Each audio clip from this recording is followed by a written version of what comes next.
नाशिक पूर्व दुर्गती मार्गावर नाशिककडे जाणाऱ्या मार्गावर माजिवाडा उड्डाणपुलावर गुरुवारी दुपारी 2 वाजण्याच्या सुमारास एकमेकांवर आदळून 5 वाहनांचा विचित्र अपघात झाला।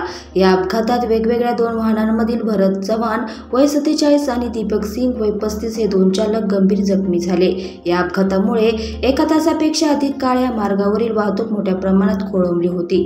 मुंबईकडून नाशिककडे जाणाऱ्या मार्गावर 5 वाहनांचा एकमेकांवर आदळून विचित्र अपघात झाला असून यामध्ये 2 जण गंभीर जखमी झाल्याची माहिती एका नागरिकाने ठाणे महापालिकेच्या आपत्ती व्यवस्थापन कक्षाला दिली। त्यानंतर तातडीने घटनास्थळी राबोडी पोलिसांसह कापूरबावडी वाहतूक विभाग तसेच आपत्ती व्यवस्थापन कक्षाचे कर्मचारी आणि अग्निशमन दलाच्या जवानांनी धाव घेतली। या अपघातामध्ये 2 वेगवेगळ्या वाहनांमधील जखमी झालेले चव्हाण सिंग या 2 चालकांना तातडीने जवळच्या खासगी रुग्णालयात उपचारासाठी दाखल करण्यात आले आहे। यामध्ये चव्हाण यांच्या डोक्याला, छातीला आणि पायाला तर सिंग यांच्याही डोक्याला, पायाला, हाताला आणि चेहऱ्यावर गंभीर दुखापत झाली। या अपघातात 4 वाहने मुंबईकडून भिवंडी आणि मानकोली तर 1 वाहन ठाण्याच्या वागळे इस्टेट इथून भिवंडीकडे जात होते। मुंबईकडून नाशिककडे जाणाऱ्या माजिवाडा पुलावर हा अपघात झाला।